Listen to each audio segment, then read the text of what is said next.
Guyyaan har'aa kun guyyaa gootota Oromiyaa bilisoomsuuf Oromiyaa walaba godhuuf Oromiyaa bilisoomsuuf nama bilisoometu angolli argata. Yeroo Oromoodhaan ammoo Rabbiin jazaa haa kafaluuf.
Wala abi kana kesa sesi.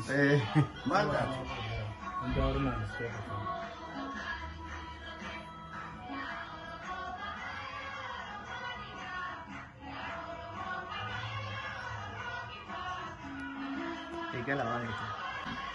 Bismillahirrahmanirrahim. Guyyaan har'aa kun guyyaa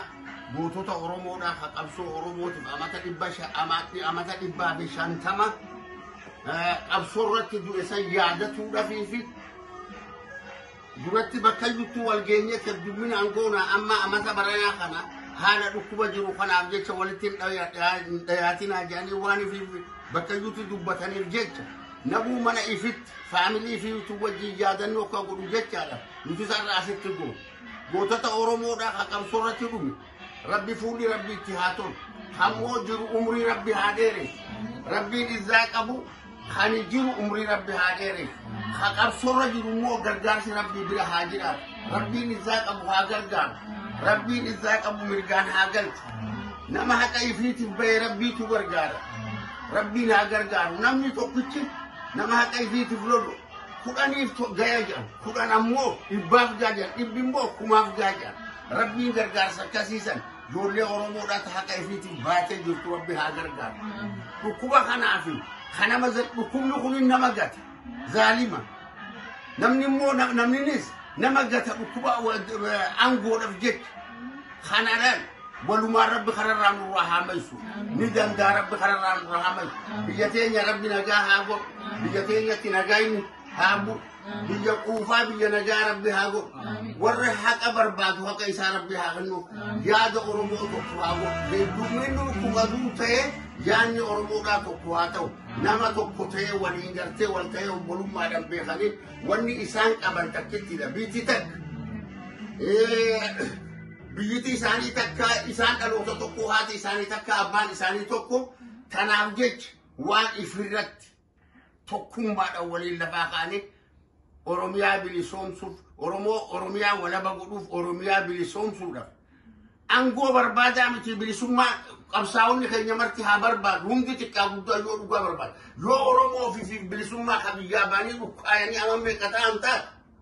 wanni isaan barbaadan bilisummaa haa ta'u nama bilisoometu angolli argata waan nama harka jiruuf jecha ifiif wal nyaatanii akka nama duratti waliin qabne isaaniif dhaamsa dabarsa qeeroo Oromoodhaan ammoo rabbiin jazaa haa kafaluuf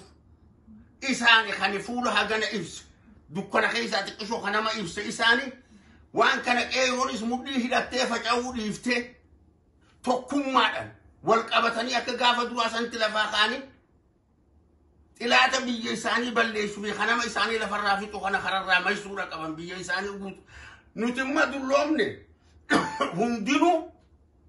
silxaanni akka isaaniiti biyyititta isaaniiti tana beekuu qaban qeeroon Oromoodha tadhalaatii fi dhiiraa gidduu kanaaf jecha nuti amma isaanuma bakkaan ga'uuf tattaaffii goona malee bakkaan geenyetti angoorra teenya fi miti tanaaf jecha beekanii akka duritti tokko ta'anii kaabaa kibbaa bayaa seensa akka hoggaanii fi xarafa Soomaliiti finfinneen teenya بران مخين يجاني جافتوا على فاقان سالتي ديبورا قبنام أكا فرد سفرت تكشو بشان ومدان كتاني أكتي قرتي فري لما كتاتا كان جيني سوسوباني قاباني تنجرا فان كاني خورات الدور خاني في أتاني ديباني كان أكا في التنقيف لخانات تجرانا مني قرتاني تناف جيتشا دام سنة لسنيك أبو أورمون كابا كبارك والقبتي أكا لفاقاتني أب صوتي سن بكان جيسن خرانا قياتين نقيا برباتيسا أكا بكان جيسن لسني وداما ورى برانا خبره الدور ربنو هاقرو خبيلو صوبني بيجتين يخيستي أجانا خنا قرن ربنو هاقرو نجاتنا جنادا غنا توما فجاتها لسنين جا